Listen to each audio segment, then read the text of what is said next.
Panjenengan menika lho, iki pun ketinggal 7 sasi luwih. Pun 7 sasi mlampah. Mlampah. Oh, karo mlampah.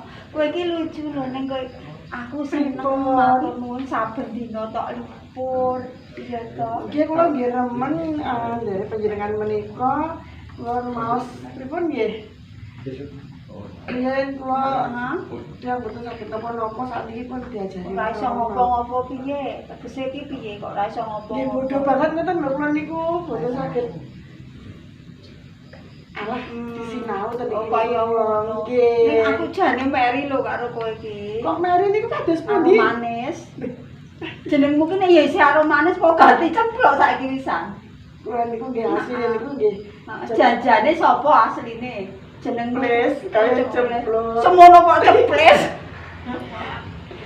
Kan kula ngadhahaken enes saged alit ngoten niku lho, kados panjenengan menika lho. Wah, malah apa jenenge iki gemoy nek carane saiki kae, heeh. Nek lan sakmenika sayanginipun seksi natural. Seksi natural. Nggih. Apa kuwi? Nggih, kan tenan niku lari-lari ae. Ning kowe ning pertapan kene ning pertukokan kene kuwi nek do disenengi para kae cantrik-cantrik kae heeh. Nggih kula niku remen iki kathah sanget dek cantrik-cantrik. Heeh, garik milih sing endi? Mboten enten sing misah katen lah kae sing sapa kae jenenge? Ana Repto, ana Tomo, garik milih kowe. Mboten enten sing saged kula pilih. Ora ana sing tok seneng saiki ngene. Pripun? Kanggo nglipur atiku aku nek sawetara ora pinamih karo ya karo Bapak Samudana. Nggih. Saiki tok libur atiku kae lho sing tembange sing dina minggu sing tak tunggu. Oh, ngajak ngono kae kok. Apa jenengan nate anu napa dijanjeni napa ngoten? Sing dijanjeni iki kowe kok aku kok kowe kok lali janjine niku. Oh, kae judule lali janji. Mulakno kowe iki lemu gegladen iki saben dinane kae lho. Oh, nggih. Anggonmu apa? Gladen tetembangan, kerawitan, jejogetan. Mula kuwi wujud nglestarekake seni. Heeh, mula nek ora awak dhewe sing nglestarekake sapa wae. Nggih, namung saged-saged kula mula nggih dereng saged ingkang sae ngoten kok. Ora apa-apa. Nggih namung kabeh iki gladen. Saiki coba aku nggih. Aduh. Kok dadak ngono-ngono barang iki salah. Oh ngono. Kok karo nyekeli ngene? Kuwi ndak ketok. Dina minggu sing tak tunggu. Apik suaramu. Nggih, mengke iki calon ponang Jabang Bayi melu krogen. Nendang mboten iki lho. Heeh, iki mau. Saiki tak ditendang. Lah ya polahe kaya bapakne. Bapakne sik pundi. Bapakne sing endi lah ya bapak Begawan Samudana kok sapa wae. Kok padake apa? Mboten kasih panjenengan iki. Heeh. Ngono kok ngene iki apa? Remen ngoten lho. Kok karo ngene. Oh. Niki lajeng mboten nggih. Dibalenine ra apa-apa. Dibangsuri bareng wong nggih, monggo.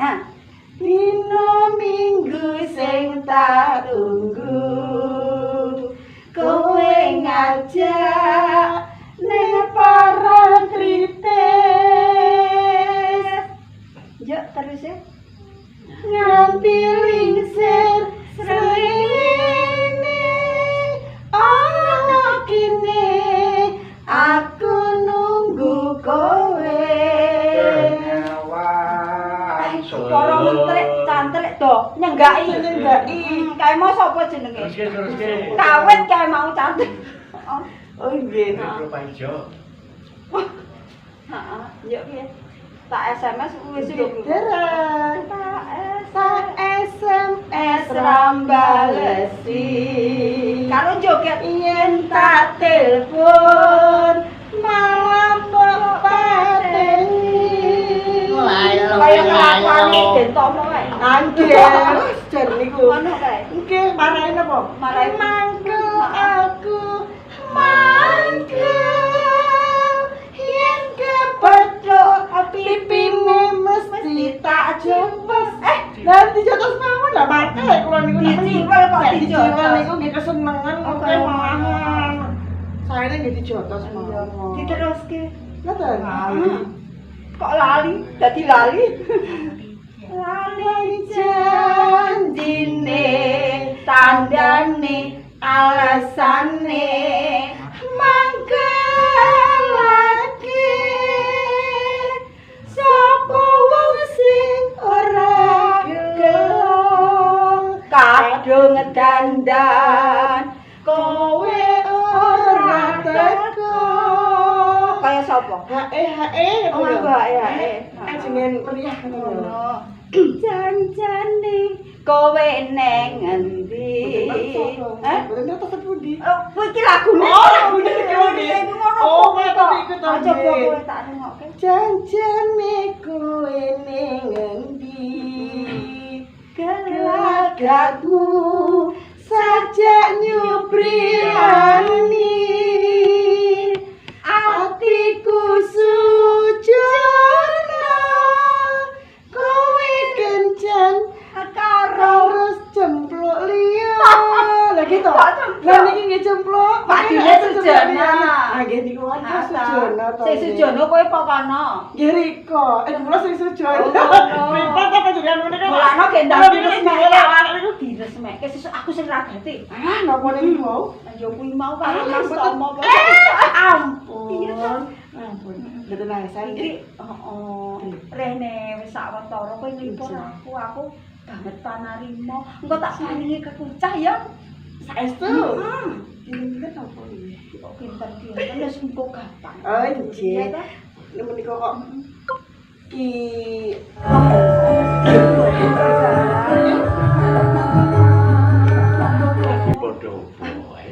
menika sawet iki nembe nglipur nyanyi. cekan kalian.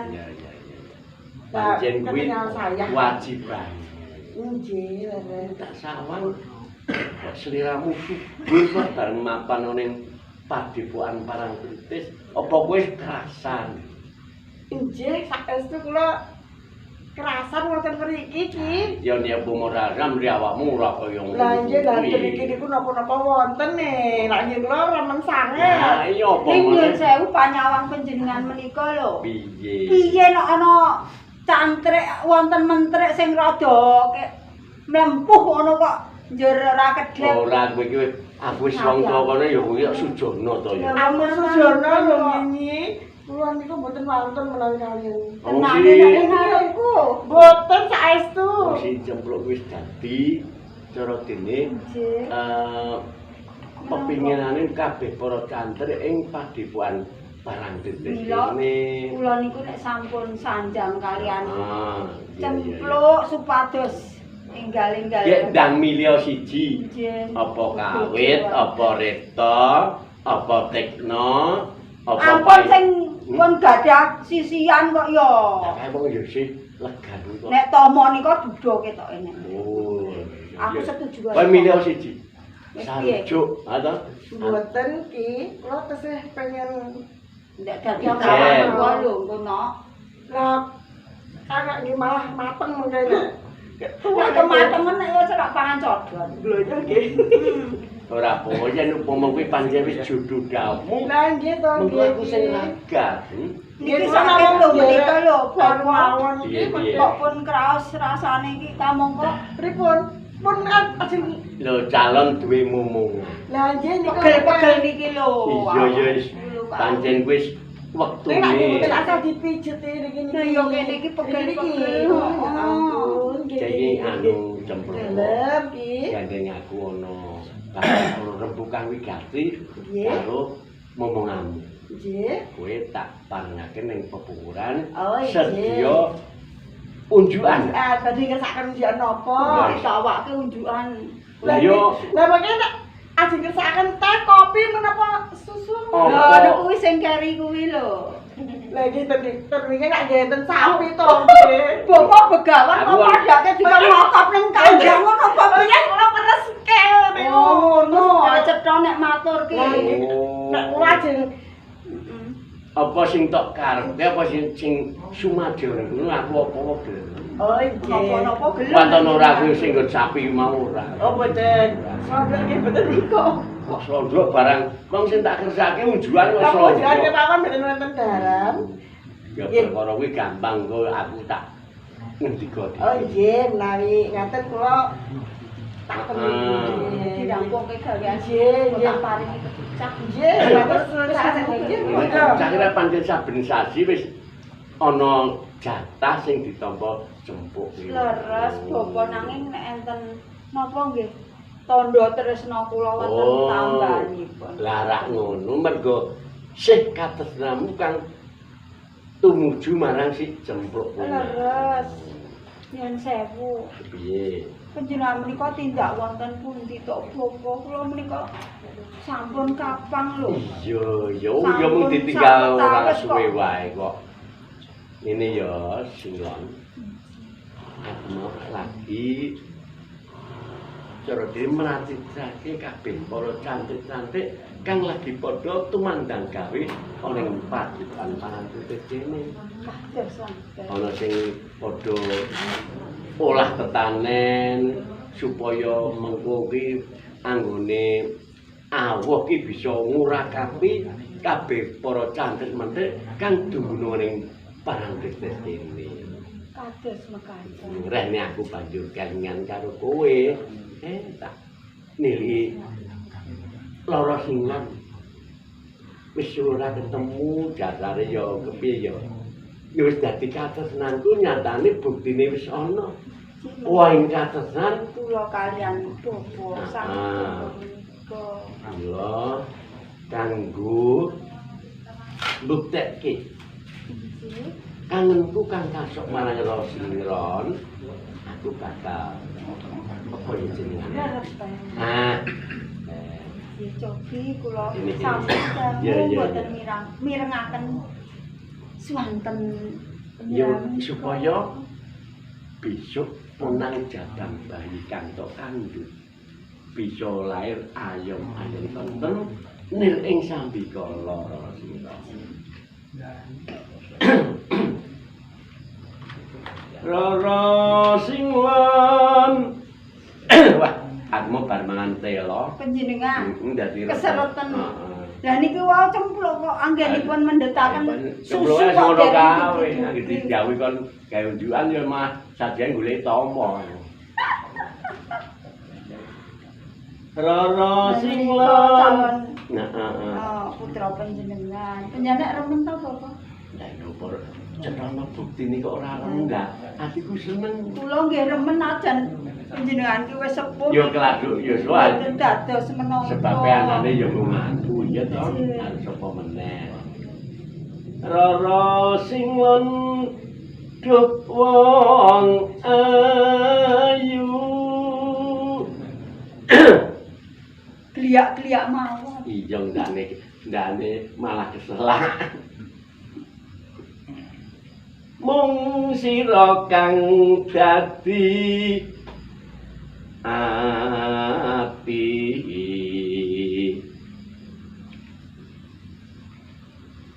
kerpi pamundhut apa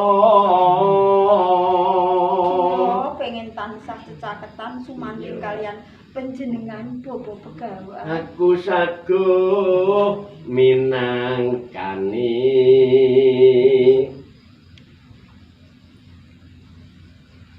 ayo Nimas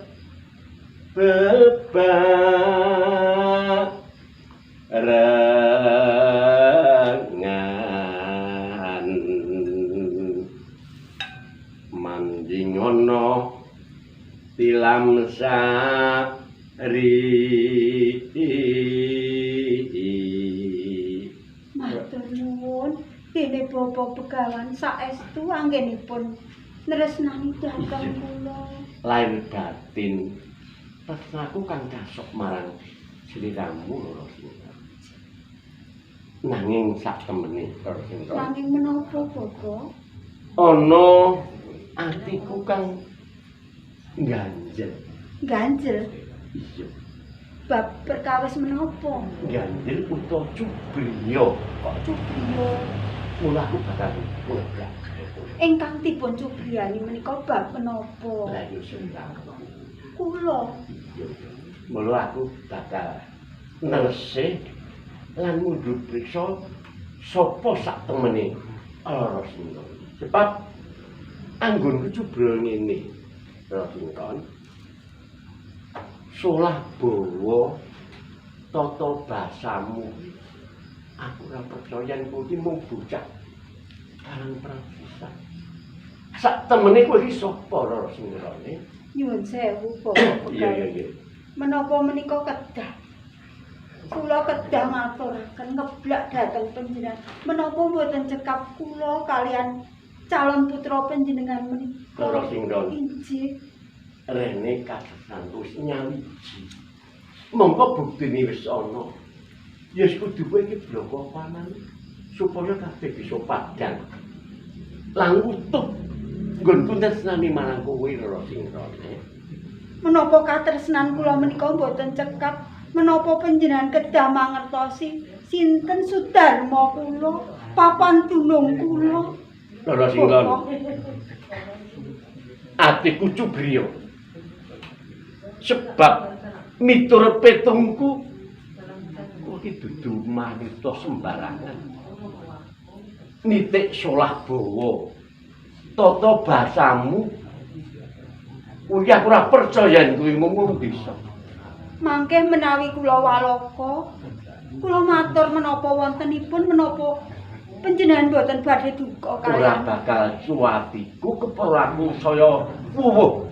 Tresnaku kang kasok marang sliramu jaran kowe iki bloko apa anane bisa gawe lega, bisa gawe marmatiku lho. Kula menika namung tiang kabur kamingan sampun boten gadah tiang sepuh Bapa saestu Perkara kabur kalian wong kliyang kabur kan nggih papan dunmu aku ora ndak dadekake perkara sing baku watung kowe gelem baka suta sapa sak temene kowe aku wis lega sira. Lega lan marmatiku. Aku bisa nresnani kowe sak utuhe. Jeh, walih-walih menapa Bapa? Estunipun kula menika Sapa kae? Sapa sak temene kowe? kula peputra saking kraton Subi kula pun Darwati. Putra Sulbi Darwati.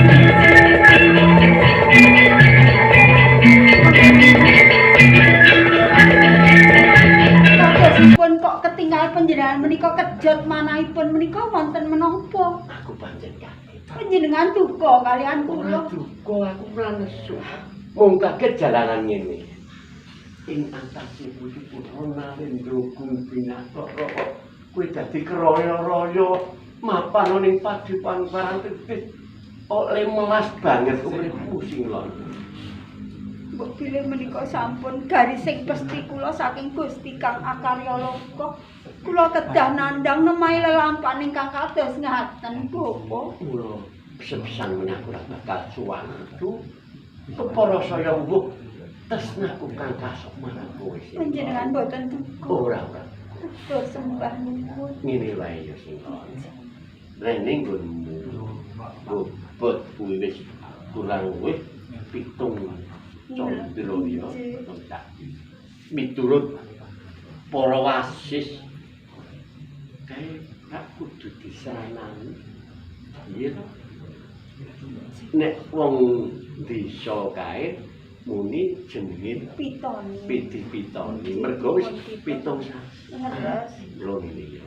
Aku tak pamit golek ubo rampe kanggo nyelameti utawa mitoni anggonmu nganti. Nanging panjenengan saged dawan ndhawuhi para cantrik mentrik wonten ing pertapan boten kedah panjenengan ingkang tindak piyambak to Bapak. Aku bakal. Kula menika tansah Iya, pengin iya. cecaketan kalian panjenengan. Aku ora bakal ngene kuwi. Ning sawetara aku bakal dawuh karo cantrik-cantrik supaya golek ubur ampe kanggo srana mita iki. Nggih, kula namung nderekke mawon. Wis ngati. Mboten dangu-dangu Ora. Bapak. Wis ngati-ati ya.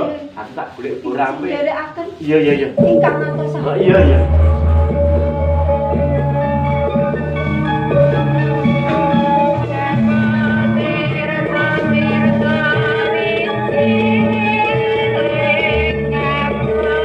Thank you.